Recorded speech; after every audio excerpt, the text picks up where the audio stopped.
So tell me, as a female leader, what has been the most significant barrier in your own personal careers? You've obviously all done tremendous things over the last however long each respective's professional career has been. So I'm sure you've run into a few challenges. Can you elaborate on those for us? Yeah, get into it. So I guess people would assume that I would say that endometriosis is one of my biggest barriers, but the truth is I have been my biggest barrier. So my self-belief, my confidence, those are the things that have held me back, and it's taken me such a long time to get to a place that I'm at now that I feel confident and successful. So yeah, my mindset has definitely been the biggest barrier. I hate to interrupt the panel already, but can you tell us, obviously that's a massive thing, so I know everyone in the room will have at one stage or another suffered from that exact same thing, but you say now that you're feeling self-confident, is there anything that changed for you? Practice. Stop it! I used to have panic attacks before networking events. Like, I was a very nervous person. All that it's been is practice and just pushing my comfort zone, feeling those uncomfortable feelings and pushing through them. Amazing. And my husband holds me accountable as well. So like when I was really nervous about the networking events, he would force me out of the car. It's always good to have someone on your team. Yes. Amazing. Tell us about some barriers in your career. I definitely think there has been 1,000 barriers, and there will continue to be 1,000 barriers. But the main thing is that we do choose the topic of the conversation today is choose to challenge. So for us, very much in our role, it's about choosing to challenge around diversity in the workplace. And yeah, there's going to be 1,000 things, and similar to confidence, it's like, they come up every day, all day. For us, we launched a business during COVID, so that could have been seen as being a massive barrier or a big challenge. So yeah, but you've got to push through it, and you just got to take the challenge and take it in your stride. Amazing. I love it. What about you, Gillian? Do you mind? Yeah, thank you. I guess for me, it's finding the balance in life. I have 2 daughters, so 13 and 16. Yeah, anyone got teenage daughters? Yeah, hello. So when I was working, I had them both when I was working for Channel 9, back in the day where you either had a career or you had a family. It wasn't really and that was 16 years ago. It's not that long ago. So that it's been difficult for the past 16 years to find a balance about work and family. My daughter's already texting me now, actually. So, but now I have my own business with Suzanne, and we're just across the road at Media Potential. And it is wonderful to have that freedom because I can now decide the balance myself. And sometimes it goes to the work side and sometimes it goes to the family side where they need me. But I don't know whether it stops. If someone could tell me, no, it doesn't stop. So that, when I say it's a barrier, it's a challenge for me, and it's something that I guess you will understand as well. And I'm fortunate, I have a business partner who's not only a friend, but she's also a mother of 3 boys. So we are constantly juggling our lives, and fortunately that balance kind of seems to work, doesn't it? When your boys need you, I can step in and vice versa. So I don't know if there is a magic solution to that juggle, but we just power through and do the best we can and go easy on yourself, I think. And it's interesting, everyone has talked about both having a professional career and starting a business. Do you think that there are key differences between the two for women in the workplace, whether it be driving forward a career or starting a new business? I definitely think the juggle is real, and it's whether you're looking after your younger kids or your older family. Like, ultimately we talk about it in our partnership as well. Both Fleur and Kirsty, my business partner who's here today, have kids, and ultimately their juggle is real. They're running out the door and enabling school pickup at 3 o'clock. So ultimately it is about balancing and trying to make that balance with, if you've got your own business, you can kind of work around those hours, rather than back in corporate, it was 9 to 5 and you'd have to, make your excuses and head off to whatever you had to do, whether it be, your older family or your younger. Interesting. Yeah. And, we are in 2021, but we are also at an International Women's Day breakfast. Do you think that women still suffer challenges in both the workplace or starting a business? And what do you think some of those key challenges are? One of the challenges, I think, from a workplace point of view is you can't choose who you work with. You know, both colleagues and clients. I think that's such an amazing thing that you can do as a business owner. If you're not vibing with a client, you can, part ways. And same goes for the team. As a business owner, this is very relevant to me right now. I'm terrified of having children. I've worked so hard to get to the point that I'm at now. And we're getting to the point of we should probably start trying to have a family, like we're 30. Terrifies me. Well, since we're on a panel, let's explore this. Let's explore this. We're just going to have a quick therapy session. Yeah. Just hold that thought. So why are you terrified, and how can we Is it because of those stories of what you have to give up, or are you? Is that what it is? The impact on your time. Yeah. And I love to work, so it scares me that I have to take time away from working. It scares me that the business is going to go backwards because I will have to take time off work. There's no denying it. And it annoys me that men don't have to think about this stuff. My husband has a business and it doesn't even, not even on his radar. I think it's finding the right help as well, because, that you can, it's important to delegate and to put your hand up and say, it's okay if you need a hand. So in getting that team around, don't be afraid. It's great. Really. And I think we've also raised an interesting issue here. I definitely never like to go down the man-hating track, but, what role do we think that men play here? So obviously we're talking about, starting a family. We've spoken about, rising in a corporate career. We're talking about running a business. Do men have any responsibility for solving some of the issues that women face? Do we think? We're all in this together, really. Yeah. So, none of us are hating the men or blaming them or anything like that. And we need their support. So, and as long as they understand why we're doing and what we're doing and why we're doing it, and they're there to support you, so that they are taking the kids to school. Like, they're helping you not only intellectually at work, but physically with the caring of the children. That is a huge thing when you've got a partner that's willing to support you. But it's a people thing, not a man-woman thing. 100%. Yeah, I would absolutely reiterate that. I think it's so important for the men to come on the journey and really come on the journey from a really young age. Like, we need to bring up our boys and our children to actually support other girls and women as they get older, and be respectful, and also, make amazing husbands and supporters. Like, I wouldn't be here today if it wasn't for an amazing supportive father who actually made me a strong, empowered female, as well as my mum egging me on. But, we need our fathers, we need our husbands, we need our sons to be absolutely the supporters. We can't do this on our own. This is, a big game, and it's to push glass ceilings, and there's a lot at stake to be able to get through that wall. Definitely. Do you think that there's work to do there, that we need to be in it together a little bit more, that we need to have a more open dialogue? I guess I look around the room today and there's not a lot of men in the room. Thank you. But it's interesting because we talk about how we're all in it together and how we need to go on a journey together. But when we're at International Women's Day, it's all of us women in the room discussing these issues. And we've been to a lot of IWD events, and I always shout out to the men, and it shouldn't be like I'm going to the girls thing. It should be something that we are in together. And when you talk about the work that we've got to do, the Global Gender Gap Report from last year says that we won't reach gender parity for 99 years. So we won't, and our kids won't see gender parity in their lifetime. So there's heaps to do.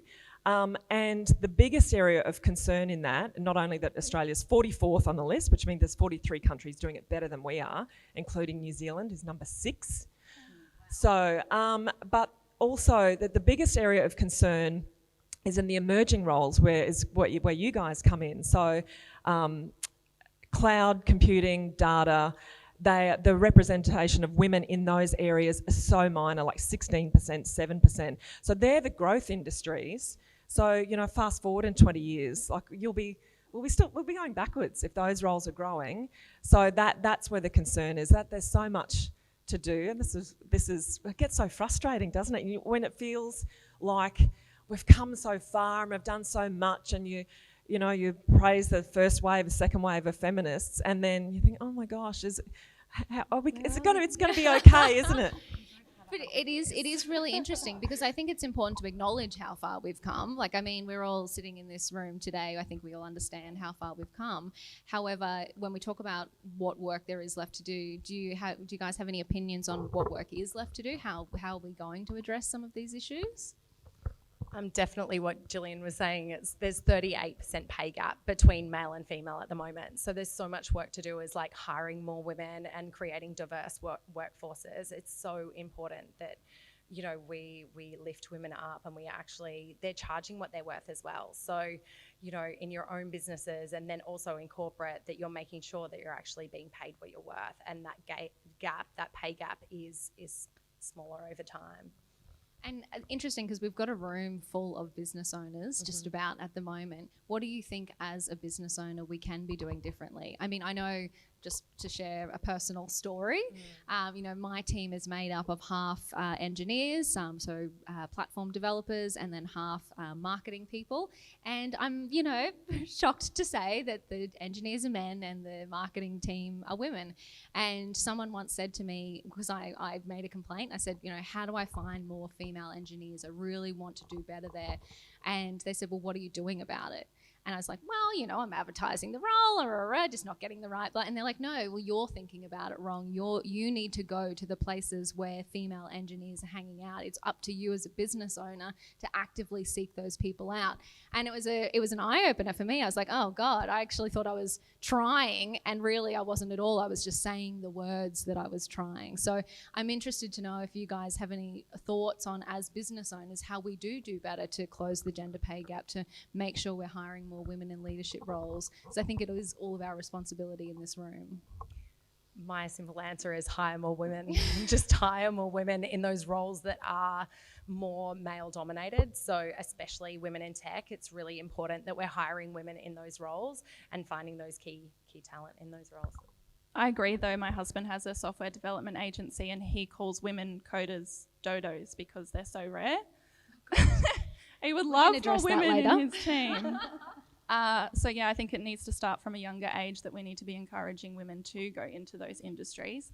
As a business, my plan is to create more transparency around job roles and descriptions as I'm growing the team, what each role would be paid, and just have, really clear transparency around that.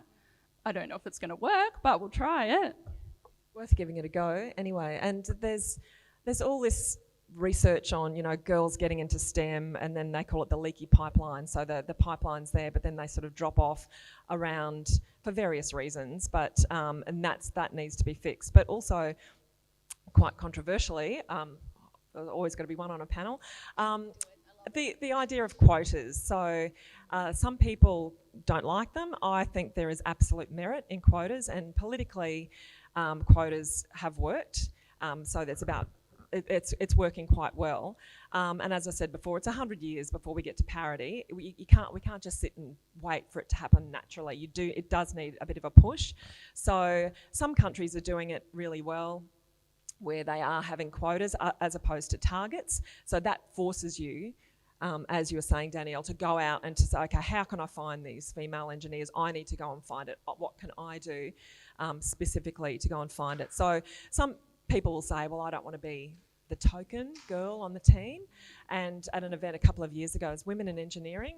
It was the woman she's in charge of building the Sydney Tunnel, or was it trains or something like that, in this male-dominated industry. And she said, can I swear? Please. Okay. She said, you may be the token person, but you miss so many other fucking jobs because you are the woman. So put your hand up, just take it. Just take it for now, because you've missed out on so many beforehand. So that really, that's pretty intense and pretty brave, but it kind of stuck with me too. So that's where I sit on that. I would encourage businesses to look at quotas on boards and things like that. No, don't never stop talking. So I think it's interesting. We're talking a lot about collectively and generalised issues that women do face. I think 2020 specifically was a pretty hard year for everyone, but I think women in general as well. And I'm pretty sure Freelancing Gems have some fairly scary stats that they were sharing with the world as to how women specifically were impacted by unemployment. I guess interested to know a little bit more about that, but then I wonder if you could all share maybe a personal look at what you took from 2020 and how, as a female in business and in a leadership position, what you maybe learnt about yourself and what you had to kind of change or adapt to and to look to the future. For me personally, I learned I'm an extrovert and I need people. Damn it. And even if that was just my closest 4 friends and my family, I needed to make sure that I could see them, and that Nelly being taken away from us was a big thing for me. But I think introverts and extroverts alike realise that we need community and that we actually need to see each other in person like we are here today. It's good for our soul. We did learn that we probably can get away without the commute to work, and the rise of the gig economy is definitely happening, and people are taking on small business rather than, a lot of women lost their jobs during COVID and due to COVID. So a lot of women jumped out of the corporate sector into kind of the gig economy and small business. So I definitely think, those challenges around, coming back to work and really just, having your own business is, something that's, super important to all of us and something that we need to change. Yeah. I learnt that I was an extrovert too. Yeah. Even though you get nervous. Yes. I always thought I was an introvert because I am a bit shy, but I would get my energy from being on Zoom with my members, and I'd be buzzing after that. So it was really interesting for me because for 29 years I thought I was an introvert. I am not. I need people. And I think that's why I love my role as well so much. But 2020 was actually not too bad for me. I don't have kids, so I didn't have to do the juggle of homeschooling. 2019 was my shit year, so 2020 was all right. It wasn't too bad. Thank you.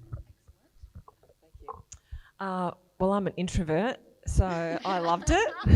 Woohoo! Don't have to go anywhere. No, I think what I learnt, because this time last year, our business just stopped. People were ringing, because we do face-to-face training. We're big on face-to-face. No, can't do it. And going, oh, this is a bit, what are we going to do? So it was remarkable because opportunities would still come to us. People were still looking for help and for coaching, and we learnt that we are really resilient, actually. And I just said, as an introvert, which I'm more likely to go, no, I don't want to do that. Yes, I am doing that. Absolutely, I'm going to do that. And so I had some fascinating jobs, things I'd know, crisis comms, interstate, with amazing stories, which of course I can't tell you about. But it was, I learnt new skills.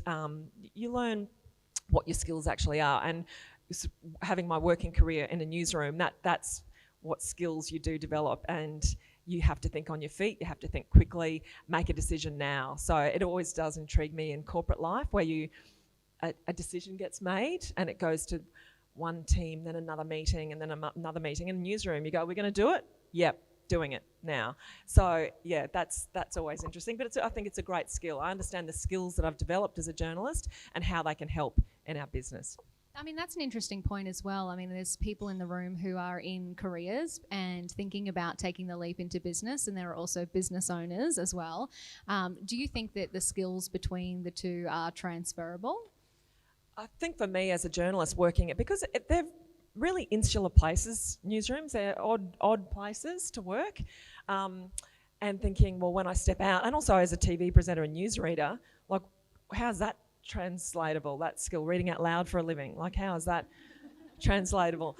But there are so many skills. So what we do effectively as a journalist and a presenter, because you're writing everything, is I can take a lot of information and I dilute it very quickly to as simple as possible. That's our skill. And also to be able to, you put it in front of a camera and being able to communicate with that camera. So, it's discovering those little skills along the way. What do you guys think? What skills have you taken from your potential corporate careers and brought into your businesses? I definitely think like my role in our business is advertising and partnerships, and a lot of what I was doing, especially I was in women's magazines and women's platforms like Mamma Mia, a lot of the work that I was doing very much translate over to freelancing gems from an advertising and partnerships perspective, but also just building that community. You know, my passion for being in the business is around women's work. So all of the chat about, you know, knowing what she likes to read and talk about, it's more about that's my passion too. And I love all of those things to actually connect with our community in that way. That's the kind of skill that I've taken across. Yeah. I've taken so many skills across. I had quite a varied career, I guess. I didn't really know what I wanted to do with my life, so I just hopped around jobs, and It's the best way to discover it. yeah. Everything kind of relates to where I am now. So I was in a leadership role, and I think that's helped me create a community in my business as well. Yeah, leading a team and then kind of leading from the top and leading by example, I think has been really important for me growing the founders team. So as a business owner myself, and as someone who goes into executive meetings quite a bit, I think outwardly I show a lot of confidence, but inwardly I'm freaking out. So is there any tips and tricks that you've learned along the way to be able to be more confident kind of stepping into a room, particularly those with a lot of older male executives and, you know, being a mother or a younger female going into that environment? It's all in our head. So really doing the inner work and being confident in yourself is really about the mindset work. I've done lots of delving into confidence and mindset stuff, and it's really interesting. I went to the Tony Robbins Unleash the Power Within conference pre-COVID, and he just opened my eyes that the only thing holding me back is me. So I think it's really important to find some, you know, mindset coaches or people that are really big on sharing about that stuff that you resonate with. I know lots of people don't like Tony Robbins. I didn't before the conference, now I do. So find people you resonate with and just learn as much as you can from them so that you can do the inner work to find more confidence. Yeah, I might add to that as well. So I have a previous corporate career in Telstra, and I would find myself the only young female at a room full of older men, and always feeling a little bit out of my depth. And the two things that really helped me was preparation. So making sure that if anything got circulated, that I actually did the reading. I mean, you know, I'm a speaker, so I love just winging it and having a chat up here. But what I found was when I needed to be in a boardroom with people that really knew their shit, that I really needed to know my shit. So making sure that I'd read through everything made me feel a little bit more confident. And the other thing was just so simple. It was just breathing. So I would find that, you know, when you get nervous, you hold your breath and you sort of clench up. So I always practiced, you know, just breathing before going into a meeting and just instantly felt more relaxed. And even when I would be thrown to in the meeting, just like that act of having a deep breath and just kind of calming yourself before delivering anything just made a world of difference. That's helpful. Yeah. I would say the same, and I think that everybody feels nerves, and it's okay to feel nerves, and it's actually quite normal. Definitely practice. Coming from kind of a sales background, we used to do presentations and things like that, but be comfortable being uncomfortable. Like, you're always going to feel something before you do something. Like, I felt it this morning, last night, went to yoga. Definitely breathe. That's my tips. Yeah, all of that and more, because it's such a big issue for women and feeling confident. So breathing, you've got to. I give myself a stern talking to sometimes. Like, come on, like, pull yourself together, kind of thing. They're not, you know. And so with the breathing and talk to people that I know, but also. My little jackets, which I put one on this morning. So as worked through a newsroom. I love your jacket, by the way. Thank you very much. It's very bright today. I've gone colours. But it's like it's like a suit, like an armour for me. So I know when I put it on, I'm in the business. Like I'm not wearing something that's, you know, I'm going to fiddle with, or I don't. All those little things can show signs of nerves or whatever it is. I don't know why, but I feel really comfortable. Just throw a jacket on. I feel like I belong, and give myself a stern talking to, and all those other things as well. Believe in yourself. Awesome, thank you. I also think you need to find what works for you, because I was told to do the meditation before speaking events and calm myself down. That made me more nervous. So now I listen to my heavy metal music and like rock out in the car, pump myself up. So good. Yeah, So find what works for you. I would like to hear your advice for any woman looking to get into a leadership role. Kind of what are kind of the steps that you'd kind of recommend taking? I'd probably think about it from two different lenses. So my corporate career and then running Scrunch.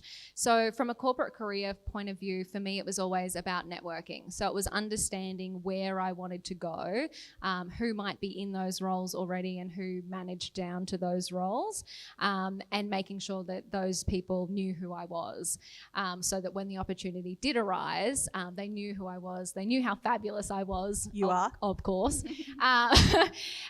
But I think it was just the awareness. I think that, and it depends on the type of organisation you're in. So as an example, I worked for Telstra, so they had hundreds and thousands and millions of employees. So actually standing out was really difficult. And so making sure that I understood what path I wanted to be on.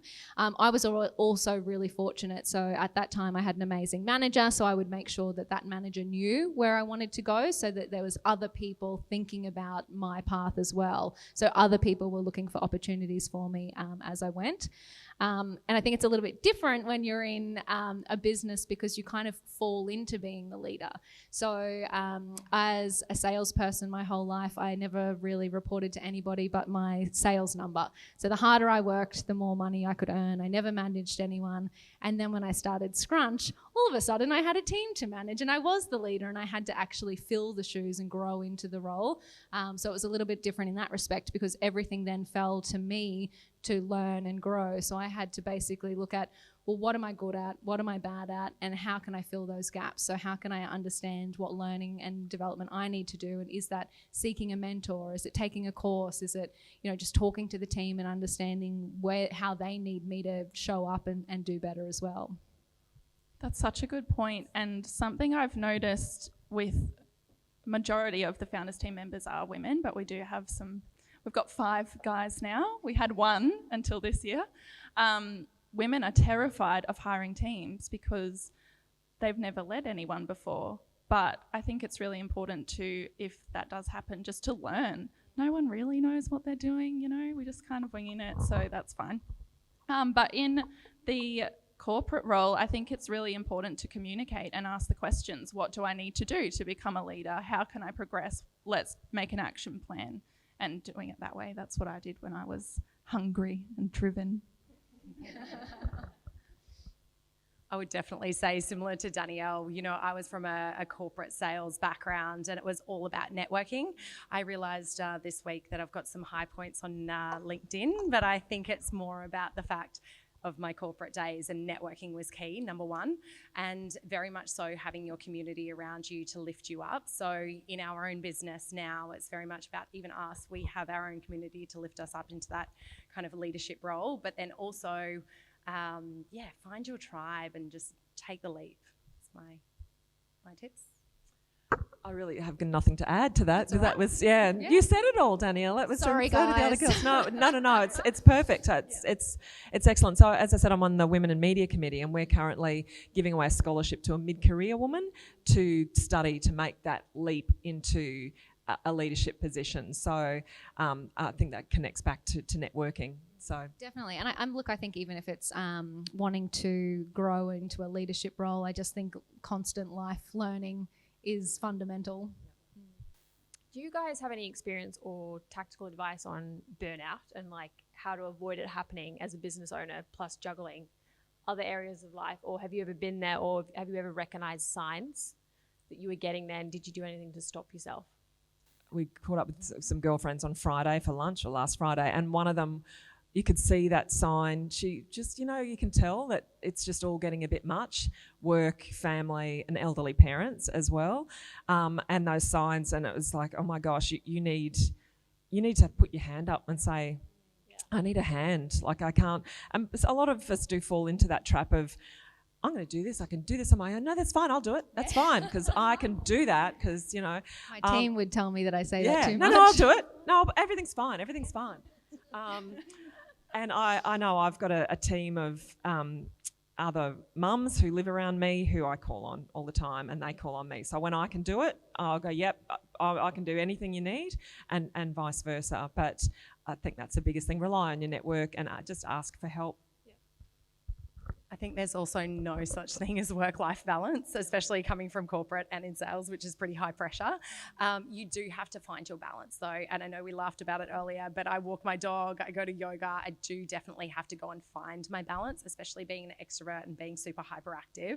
I'm like, okay, I need to go and chill and go here. So I definitely think, recognize those signs of burnout before you get there and start spending more time in that self-care space, and that and I think look after you space on a Sunday. Yeah, and giving yourself permission to do that. I think it's so easy to feel guilty about looking after yourself.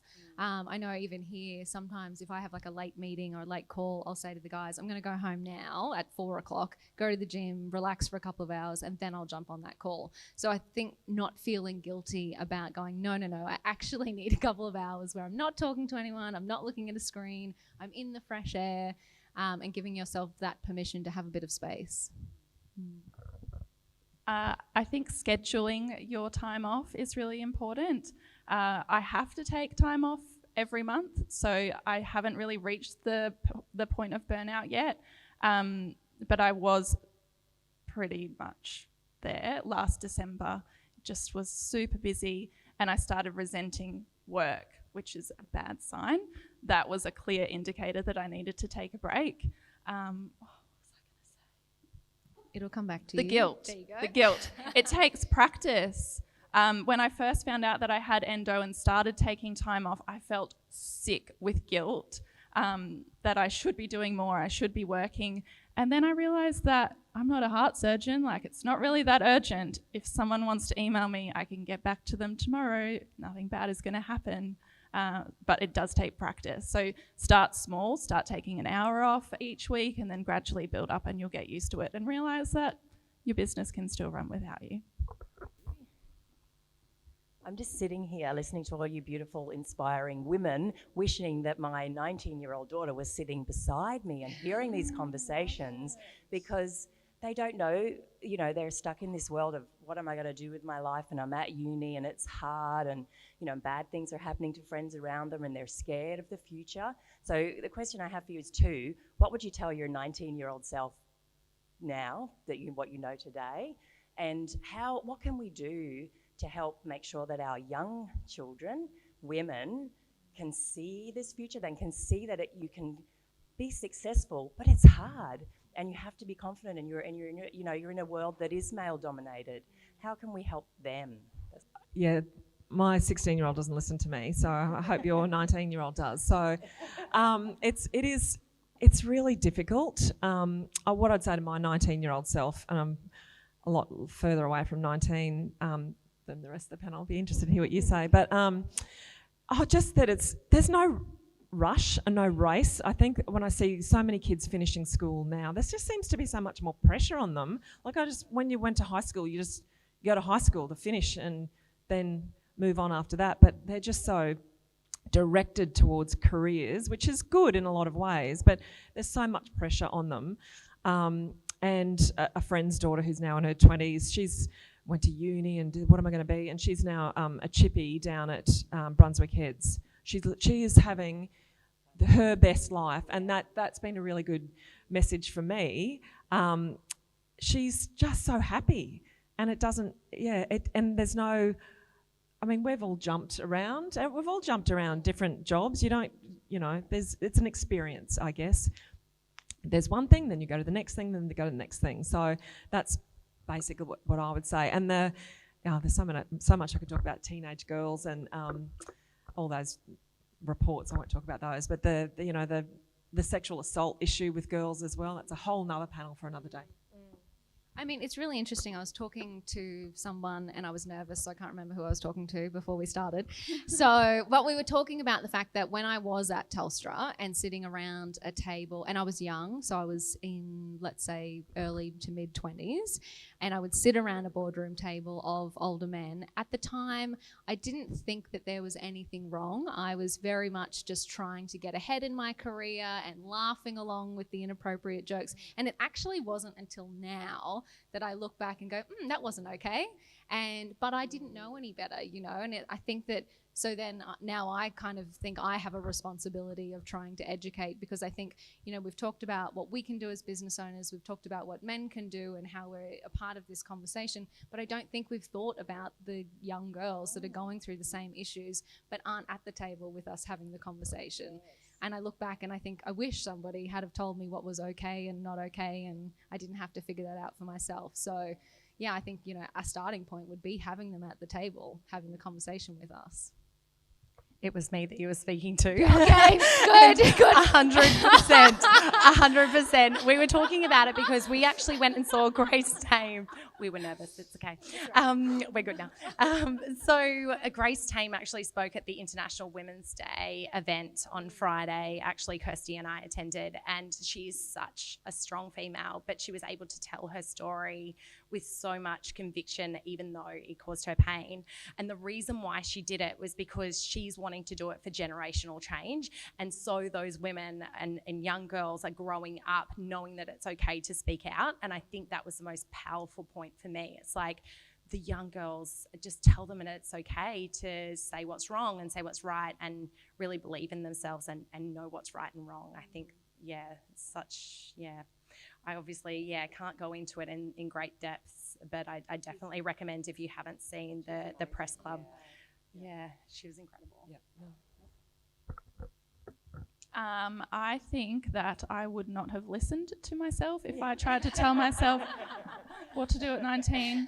I think just having the conversations to encourage them to enjoy the journey. This is something that I've started realising over the last couple of years, that I thought when I got to 30 that I would be a multimillionaire and driving my Range Rover and everything, but I realised I've got a bit into the woo in the last couple of years, and I did a visualisation exercise, and I realised that everything I wanted I already had except those material items. So yeah, just kind of, I know you can't tell teenagers what to do though, that's the problem, but encouraging them to enjoy the journey and be grateful for what they do have and the experiences that they're getting, and bringing them to events if they'll come. I probably wouldn't have come, to be honest. That's the problem, isn't it? Yeah.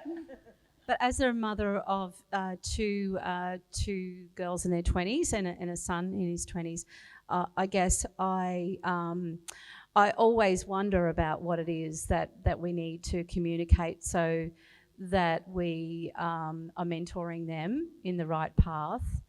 There's many challenges about the number of women in our workforce, and for myself, I talk about technology and also the inequalities in healthcare.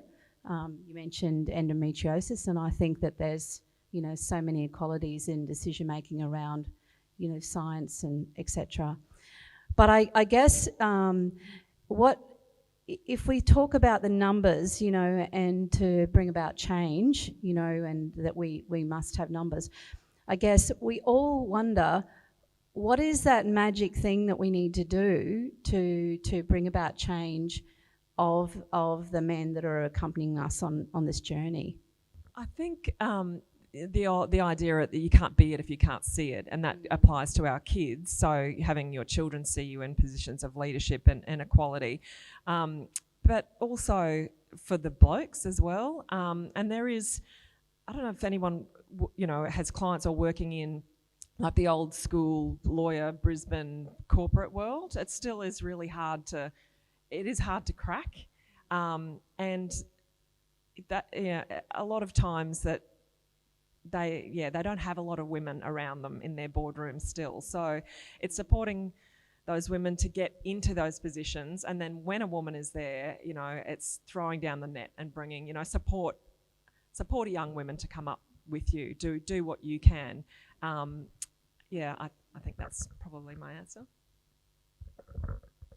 I definitely think it's important for the men to come on the journey, and definitely at that C-suite executive level as well. It's like, you know, we can do it, but we can't do it on our own. You know, they're, let's say 50% of the population. It's like we need the supporters, as I was saying earlier, you know, our fathers, our sons, our brothers to come along on that journey with us.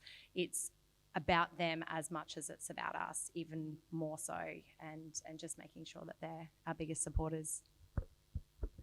To answer your question, I don't think there is one magic thing that we can do. I think that this is really, really relevant, but also if you are a mother of boys, don't spoil them so much. My husband had no idea how to clean or cook or anything like that.